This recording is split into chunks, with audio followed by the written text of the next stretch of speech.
Hello साथियों, भारतीय न्याय संहिता 2023 में धारा 42 और आईपीसी 104 में वर्णित है ऐसे अधिकार का विस्तार मृत्यु से भिन्न कोई अपहानि कारित करने तक कब होता है। मतलब पिछले वीडियो में हमने आपको बताया था कि प्राइवेट प्रतिरक्षा का अधिकार संपत्ति के बचाव करने के लिए मृत्यु कारित करना।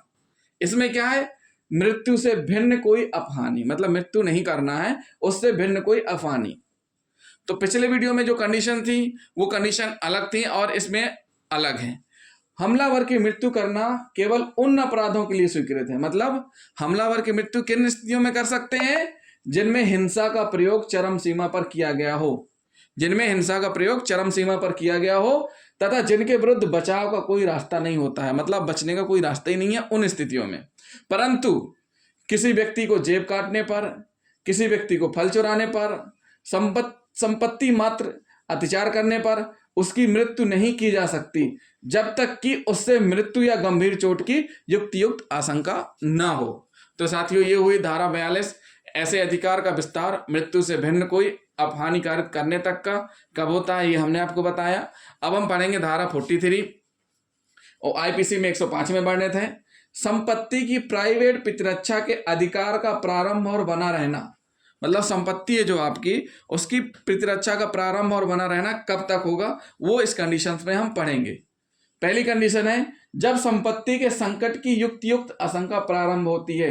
जैसे ही लग जाता है कि नहीं, अब तो हमारे पास जो रुपए हैं वो लुटने वाले हैं या चोरी हो सकते हैं, या हो सकता है कि हमारी संपत्ति पे कब्जा कर ले, उसकी युक्त आशंका हो, उसके लिए रीजन क्या है? तत्काल ऐसी कोई कंडीशन निर्मित होनी चाहिए जिससे ये स्थिति लगे कि हाँ ऐसी संभावना है। जैसे आपके बगल में बैठे किसी की जेब कट जाना और आपके पास भी रुपया है तो आपको लग सकता है कि हाँ आपकी भी कट सकती है। चोरी के विरुद्ध, चोरी का जो अपराध रहता है उन कंडीशंस में कब प्रारंभ हो जाता है?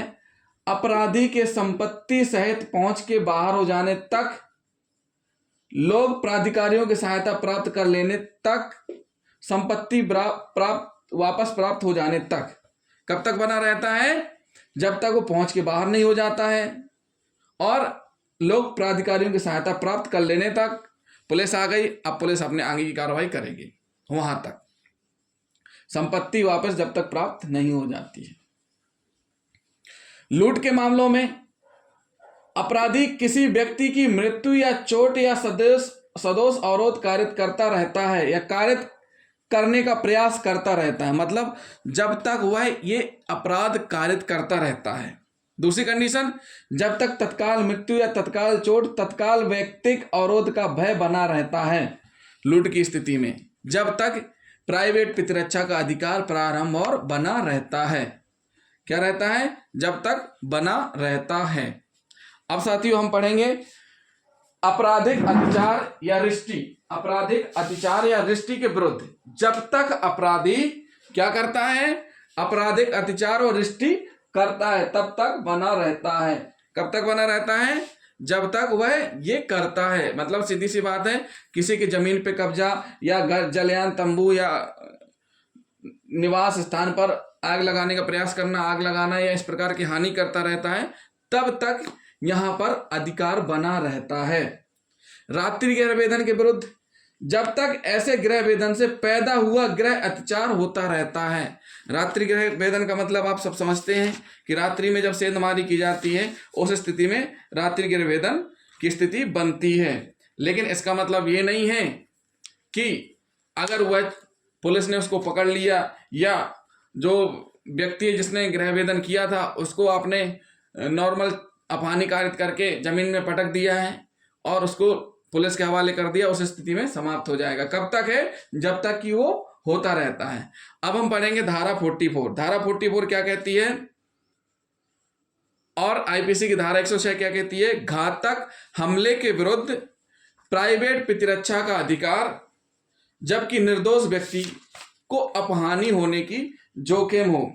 उदाहरण के लिए समझ लेते हैं, यदि एक भीड़ किसी व्यक्ति पर घातक हमला करती है जिससे उस व्यक्ति की मृत्यु होने की युक्त आशंका हो और वह व्यक्ति यह अनुभव करता है कि उक्त भीड़ पर गोली चलाए